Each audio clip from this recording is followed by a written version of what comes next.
Yes, but before I give, just greet our viewers. Good morning. Hi, good morning. Okay. Thank you. Okay, bye bye.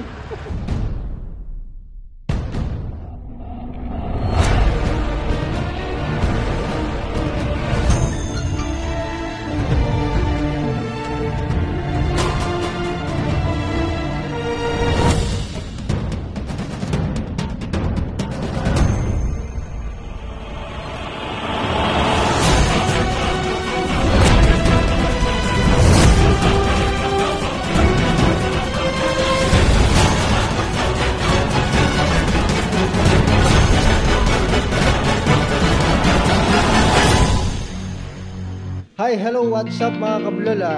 Good morning po sa ating lahat and have a blessed Sunday po sa ating lahat. So araw ng linggo ngayon. Ito mag-overtime tayo kahit na 1 oras o 2 oras lang. Kasi yung overtime sa amin dito sa South Korea, hindi lang sa South Korea, kahit sa saan mang mundo, overtime yung buhay po sa amin. Kasi malaking bayad sa overtime kaysa sa regular hours na 8 hours lang. Kaya sayang din po. So, sa mga hindi pa nakapagsimba dyan, magsimba na muna po tayo.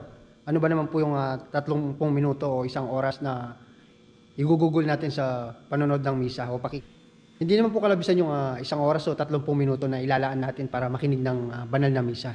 Napaka-importante po sa spiritual natin yun, tsaka napakasarap sa pakiramdam na alam natin na nakakapagsimba tayo kahit sa online mass lang po. Mahalaga po yung malakas po yung kapit natin sa kanya kasi hindi naman lahat natin makakaya to kung wala po yung gabay niya. Nakita nyo po nagdilig po ako, binuhusan ko ng tubig itong lupa na natuyo para pwedeng gamitin yung pang-molde po ulit. So para lang po ako nagdidilig ng halaman, nakita nyo. So ngayon, babalik natin sa dati sa pamamagitan ng pansarol na ginagamit namin nung parang nagtatanim sa mga palay. Yung pansarol po nila, ganun yung ginagamit ko. Sa channel ko o napadaan ka lang, huwag mo kalimutan i-like and pakipindot na rin yung subscribe button, tsaka ilagay mo na rin sa all para ma-notify kita sa mga bagong videos na ina-upload ko. Kung gusto mong makapunta ng abroad, particular dito sa South Korea, ang tanong doon, kaya mo ba? Kaya mo kaya? Ang sarap sa pakiramdam ng South Korea, di ba? Lahat ng mga nakakapag-abroad, umaasenso, gumaganda yung buhay. Pero ang tanong, kaya mo ba? Kasi dapat bago ka pumunta sa bansang gusto mong puntaan, kailangan may nalalaman ka o may idea ka, mag-research ka o mag-scout ka o kaya naman mag-stock ka sa mga datihan na nakapunta ng Korea kung ano yung naging buhay nila nung nandun sila o sa time na nasa Korea sila. Dahil alam mo bakit? Para ma-avoid natin yung expectation. Nang sa ganun, maikumpara mo o ma-compare mo yung expectation versus reality. Para mas malinawan po kayo o ikaw na nanonood, so hinihikayat kita na panoorin itong video to. Alam ko makakatulong sa ito. Kung gusto mo o nananais mo maging isang OFW kagaya namin, kung gusto mo magtagal at umasenso at may marating ka sa buhay. So, for further ado, let's proceed. English yun, kabulol. 갑자기 내게 나타나준 너, 난 아무 말도 할 수가 없었지. 첫눈에 반한다는 이야기가 널 보는 순간 이해가 됐어. 매번 야야야야야 불러 널 야야야야 내 맘을 고백하려고 타이밍만 보는 나. 그런 나를 넌 보며 왜 그러냐고 묻네 너 때문에. I'm going crazy. I'm going crazy. 무뎌져 버린 내 가슴이 뛰어. I'm going crazy. Yeah. 시간은 계속 흘러만 가고 기다리다 지쳐 그만 널 놓칠까봐. 하지만 성급한 나의 고백을 넌 거절할까 두려워서 매번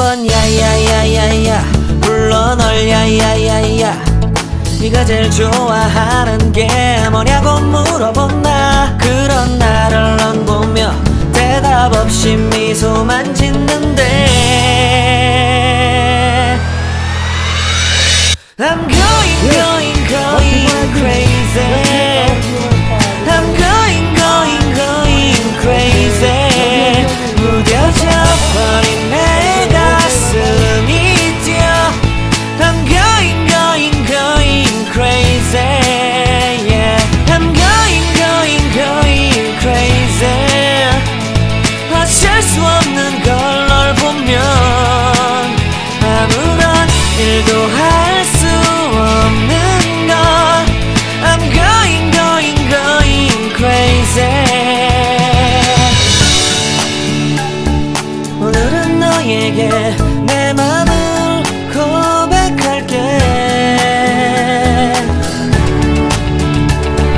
내 맘을 받아줘. 영원히 변치 않을 테니.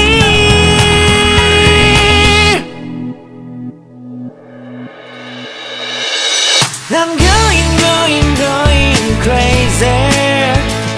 I'm going crazy. 무뎌져 버린 내 가슴이 뛰어 I'm going crazy. Yeah. I'm going crazy. 어쩔 수 없는 걸 널 보면 I'm going crazy. 내 맘을 받아준 오늘 완벽해진 하루.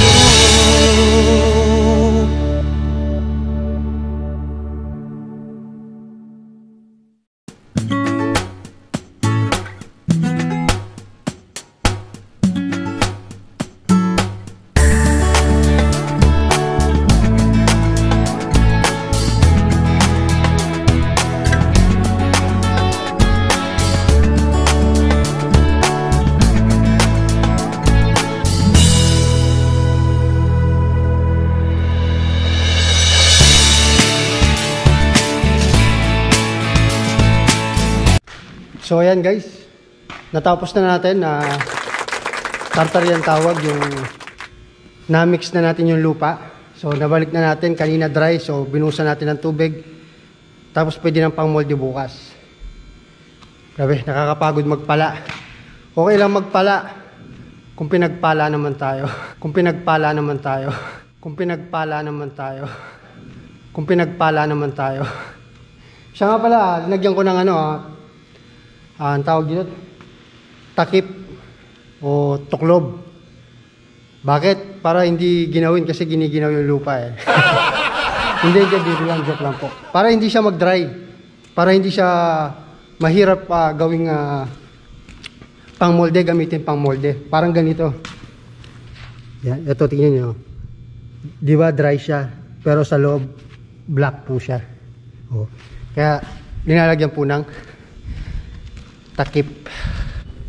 So mga kabulol, ito yung gagawin ko bukas. So pinrepare ko na kasi hinabili nung kunjangjang namin, yung company supervisor o pangalawa sa sadyang nim namin, na i-prepare ko dito para bukas gagawin ko na pagpasok ko.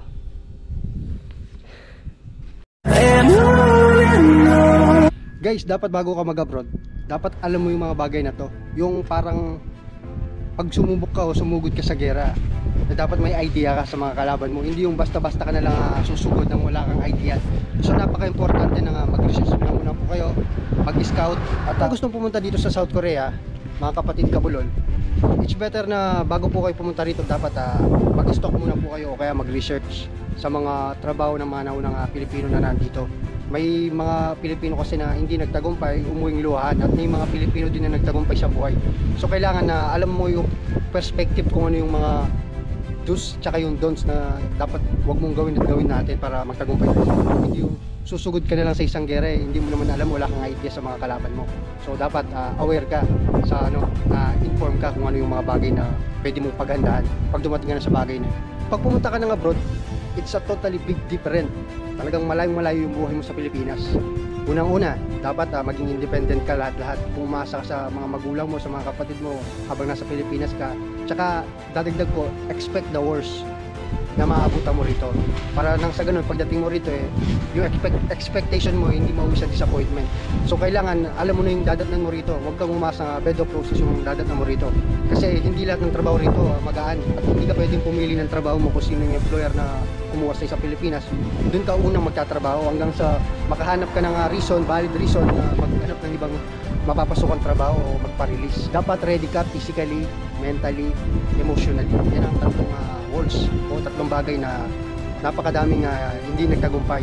Nagpadala sila sa kanilang emosyon, nagpadala sa kanilang stress, nagpadala sa kanilang lungkot. Kaya nawala sila ng gana umuwi ng Pilipinas. Kaya pumasok yung homesick. Kaya dapat lagi mong iisipin at lagi mong i-apply sa sarili mo. Don't let your emotion overpower your intelligence. O hindi ba? Napakalalim na English yun.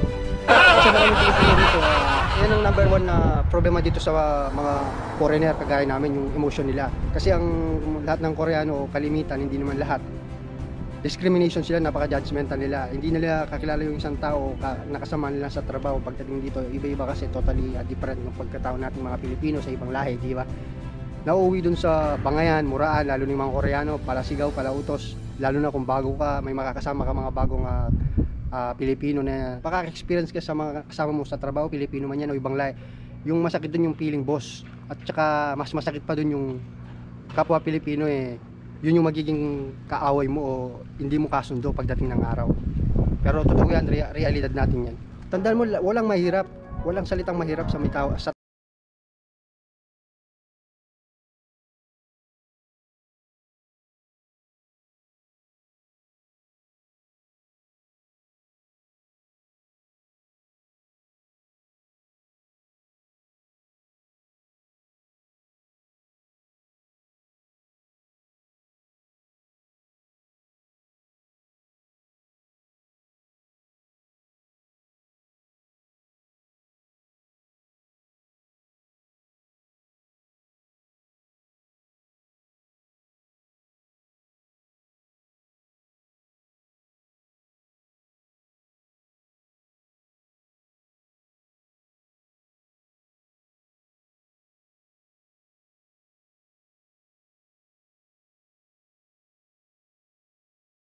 secure mo na yun para sa sarili mo. So kaya ako nasabi mga kabulol para aware po kayo dahil marami sa atin na nakikita lang ang tagumpay ng ibang tao. Hindi nila nakikita yung pinagdaanan ng tao. Huwag po tayo tumingin sa tagumpay ng tao, tumingin tayo sa pinagdaanan niya, paano niya nakamit o paano niya nakakuha o paano niya narating yung posisyon niya. Marami sa atin nasa posisyon na to, nasa Korea na tayo na pinapangarap ng nasa Pilipinas. So abang nandito tayo, i-grab na natin yung opportunity, huwag na nating sayangin dahil nasasayang ang oras, time is gold, hindi na natin mababalik. Yan po yung pinaka-importante. Kung kaya natin gawin ngayon, huwag na natin ipagpabukas, gagawin natin ng buong puso. Kasi kung ayaw mo yung ginagawa mo, walang mangyayari sa'yo. At saka huwag mong mahalin, don't ever love your company, just love your work. Pakatandaan nyo, kung nahihirapan kayo makisama sa mga amo nyo palamura, palautos, hindi dahilan nyo para hindi mo pagbutin yung trabaho mo. Mahalin mo yung trabaho mo, yung bumubuhay, yan ang bibigay ng magandang kinabukasan para sa pamilya mo. Hindi ang amo mo. Hindi ka naman habang buhay nasa kumpanya kanya. So yan ang lagi nyong isipin tulad ng ginagawa ko. Pag bad trip ako sa amo ko, hindi ko inaano yung trabaho ko. Inaapektuhan ko sa ginagawa ko ng mabuti dahil inisip ko ginagawa ko to para sa pamilya ko at para sa oras. Yan ang tatandaan nyo at malayo mararating nyo. Tandaan nyo. So hanggang sa muli mga kabulol, ito na naman po ang inyong lingkod. Isa na naman pong episode ng Buhay Abroad, OFW here in South Korea. So maraming salamat sa patuloy na tumatangkilik sa aking mga video. Ulitin ko po, gusto ko pong batiin at i-shoutout Kimong Citro, tol, shoutout sa'yo. Sino pa ba? Yung John Mark Villanueva, shoutout ulit sa'yo, tol. Si Michael Borburan, shoutout sa'yo, sir. Maraming salamat sa mga saka sino pa ba? Si Dr. JK, saka si ating pangalinan ng nasa Taiwan, bibigyan ko classmates ko. So ingat ka, stay safe. So again mga kapulol, ganito na lang yung ating video. Magkita-kita po tayo sa susunod kong video. So yun nga, stay safe, keep safe, God bless, have a blessed Sunday. And on we'll go.